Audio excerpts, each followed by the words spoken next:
Hello, dear students. Hope you all are well. Myself, Gaganpreet Kaur. Today, in this video, we are going to continue with the first chapter of the business study, that is Business, Trade and Commerce. I'll shift to the topic Objectives of the Business from your first chapter from the NCERT's book. So, continuing with the topic is objectives of business. That what are the objectives of doing a business? As objectives, all the business activities are directed towards the accomplishment of certain objectives. Objectives provide guidelines for all the decisions and the actions. Objectives are the end results toward which all the activities of businesses are directed. Objectives are the goals of the organization towards which all the activities are channelized. Objectives should be in specific term and must not be in general term.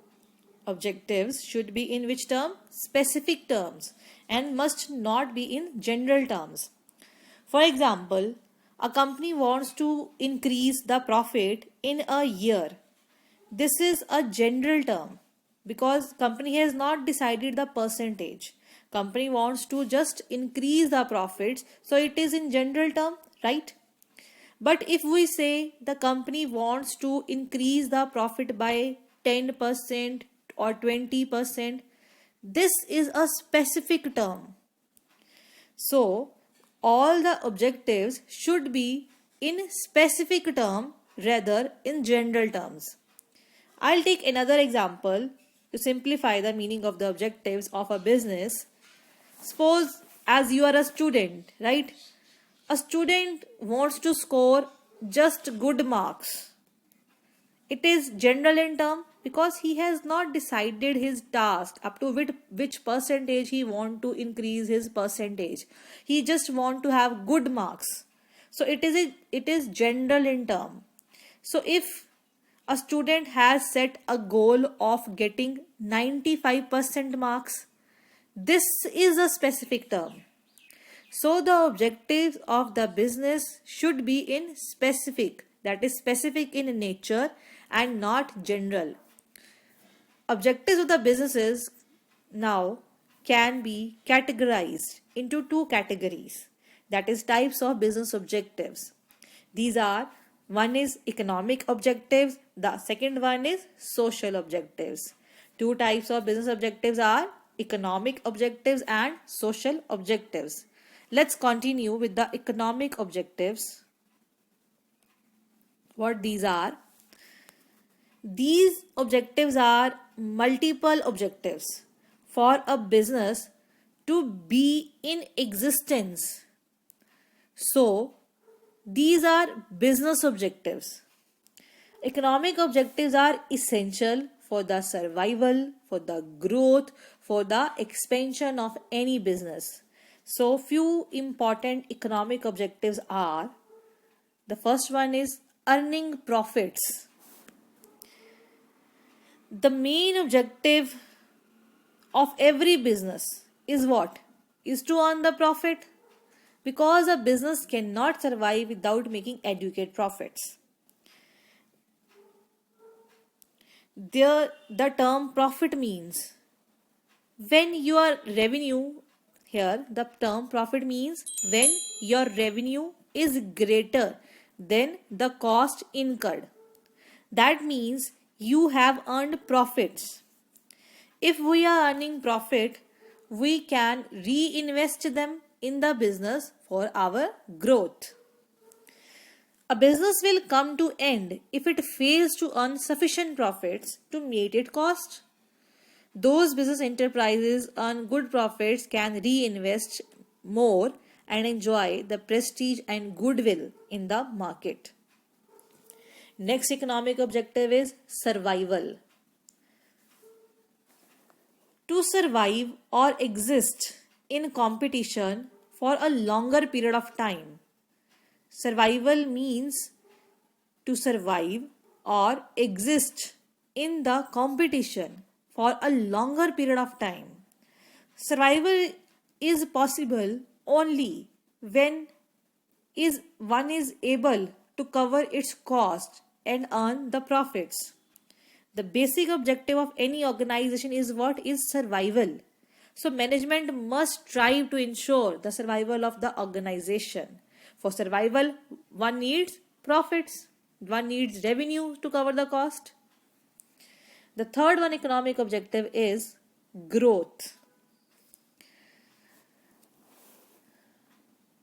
Firstly, I would like to discuss one example of survival also. Supposingly, if we are doing some business and have invested rupees 50 lakh, we should earn in turn a minimum of 50 lakh plus profits. If we are earning less than 50 lakh, there is no point of doing the business or putting so much efforts. So, for the survival, profits are utmost necessary. So now moving to the third point, that is growth. Success of a business is measured by its growth rate. It is important for the business organizations to grow and expand their activities. So, how the growth is achieved?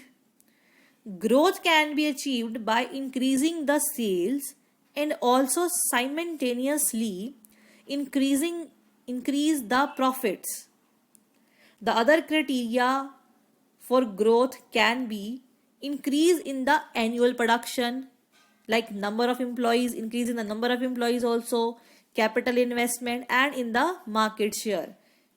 So these are the criteria for the growth.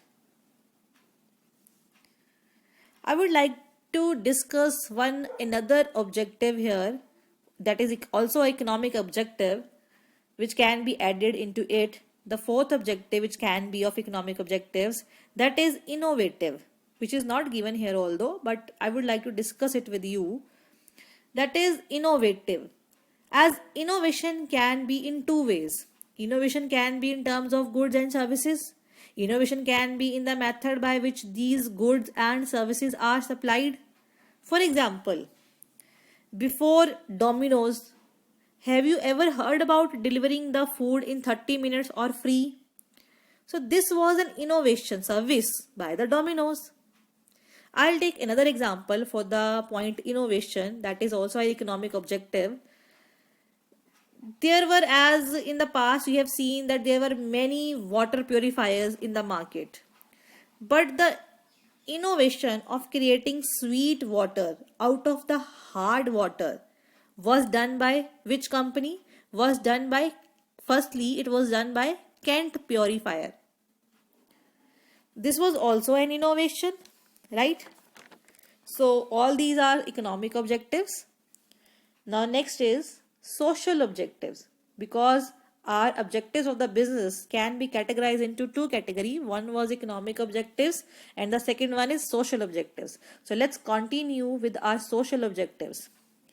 Social objectives are the obligation of the business toward the society. Social objectives, we are talking about the society. We use the resources of the society as a business. As a businessman, as a business, what we do? We use the resources of the society. We provide our product to the society and then earn the profit from it, right? So, in turn, businesses should do something in return. Businesses should do something for the benefit of the society, for availing long-term success. So, what the businesses should do for the society? The number one, that is quality goods. The first and foremost social objective of the business is to manufacture and supply better quality products at fair prices and in proper quantity on regular basis to the consumers. Business should provide quality products to survive in long run and to earn goodwill. Business must provide good quality products. Also, these products should be supplied at a reasonable price. Quality means the purity in the case of food items or medicines, and durability in case of products like refrigerator, TV, etc. Safety in case of electric appliances like pressure cooker, etc. For this, business should get its product marked. You must have heard about the marked products. So businesses should mark its products like FPO. FPO means food process order in case of food items. The mark should be there in case of food items, which mark FPO. ISI mark in case of electrical goods. ISI stands for Mark of Bureau of Indian Standards, and hallmark in case of jewelry, etc. So this will certify the quality of the product if a product is marked by FPO, ISI or hallmark. The second social objective is avoidance of unfair trade practices.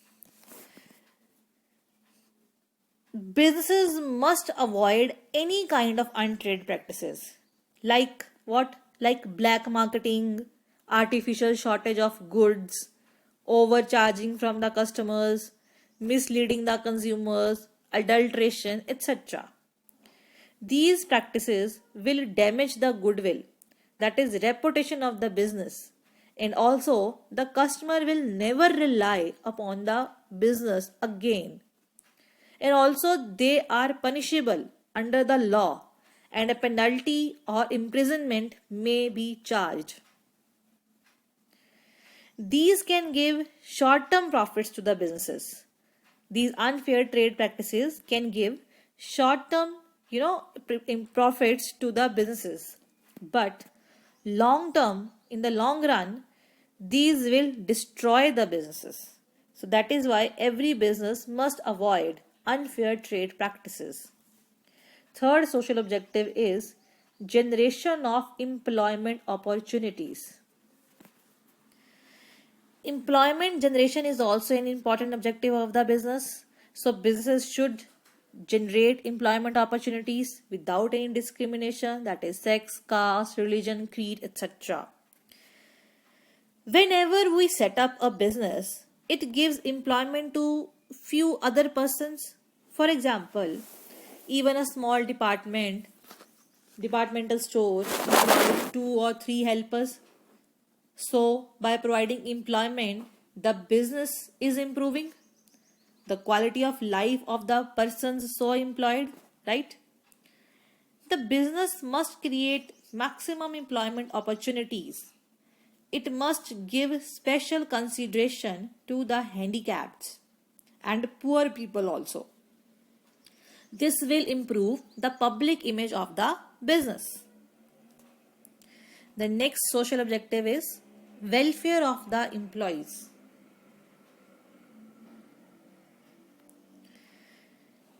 Employees are the biggest asset of the company. Who's the biggest asset? Employees of the company. Employees are the biggest asset of the company. Every company has capital but does not earn profit.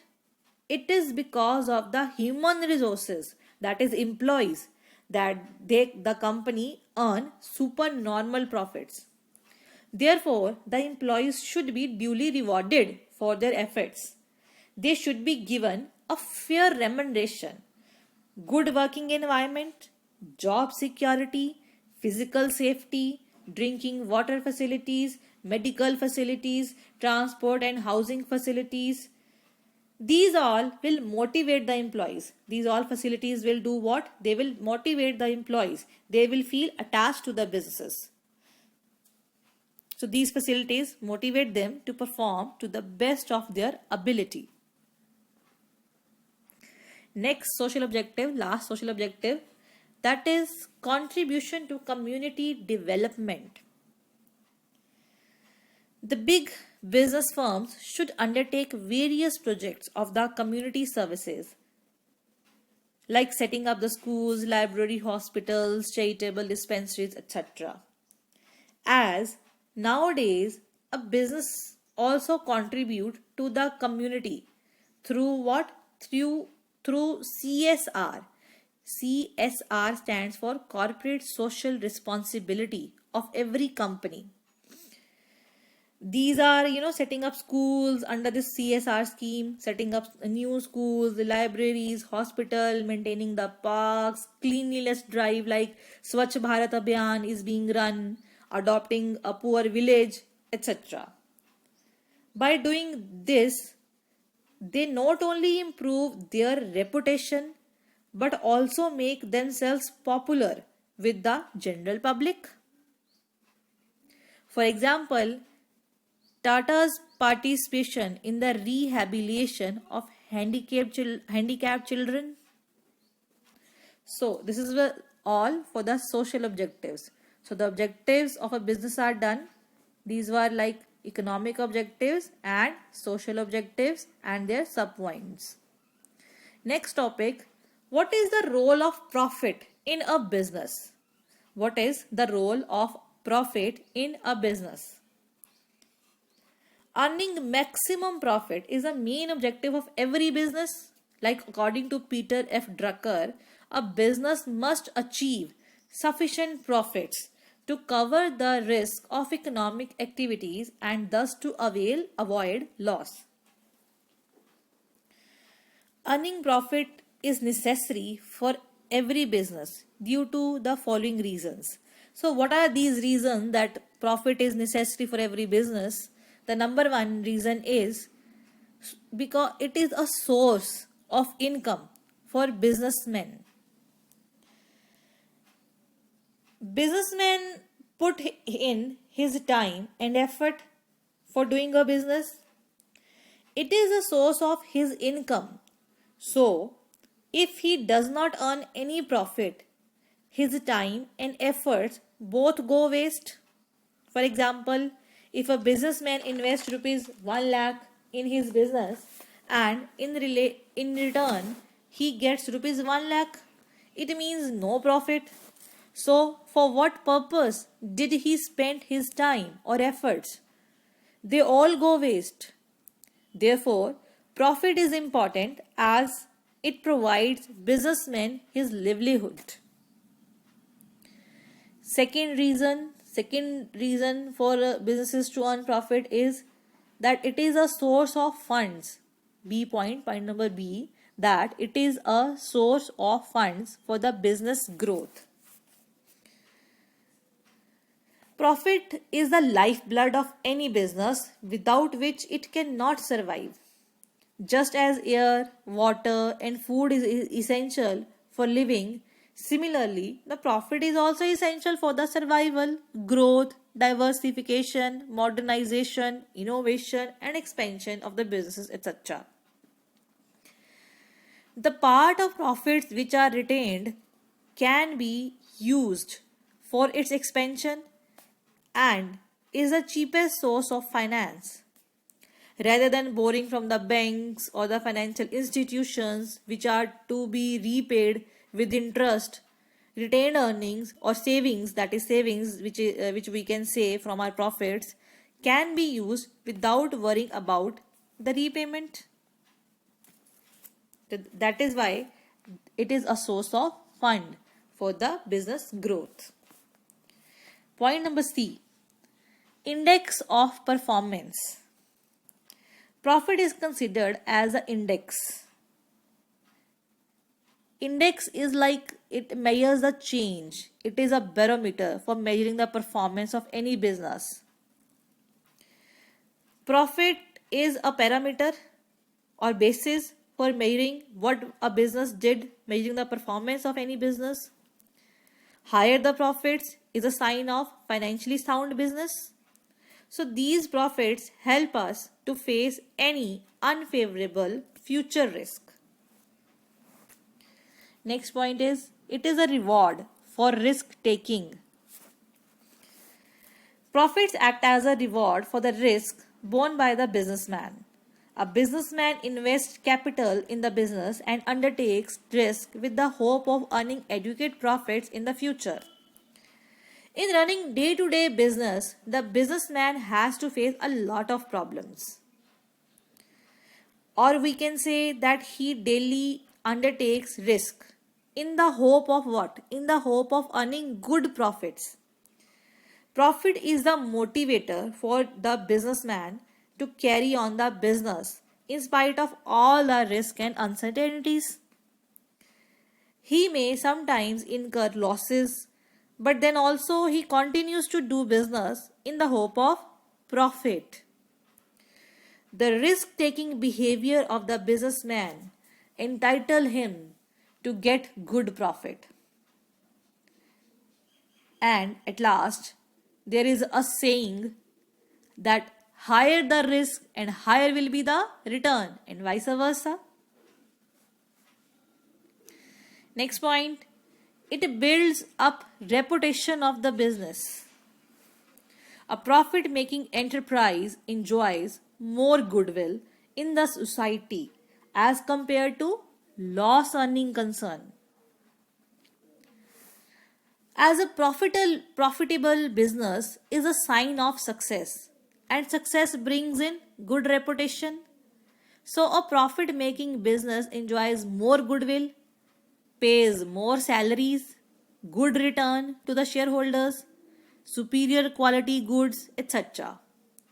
Thus, goodwill which a business has earned help the business units to raise loans also to acquire more credit easily so that a business can further improve itself.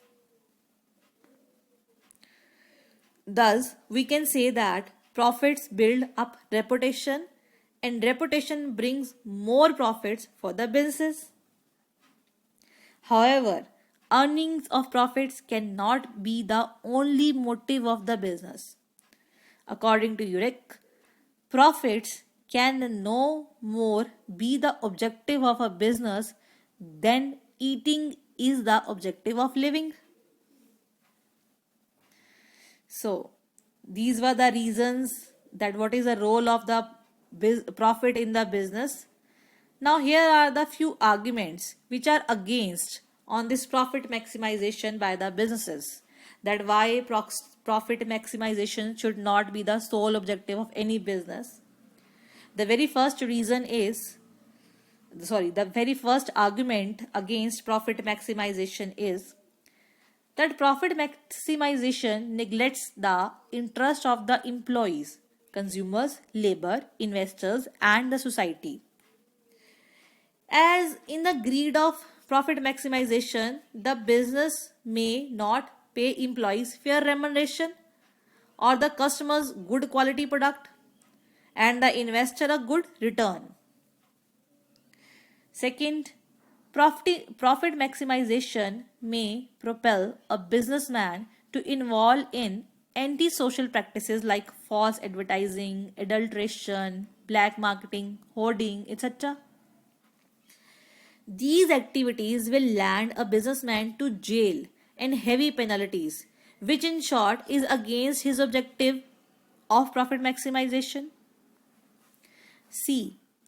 A business unit cannot survive in the long period if it adopts unfair trade practices for the sake of profits, because the people who are affected by this will oppose and raise voice against such restrictive trade practices. Because a customer can be cheated once or twice, but after that he will become aware and make others aware also about how he was cheated by the company. So this will damage the overall reputation and ultimately what? Ultimately the profit maximization objective. So these were the arguments, and so what we conclude up from the above discussion, the conclusion here is that the real objective of a business should be profit earning, but through what? Through service to the society. So this is it for today in this video. Thank you.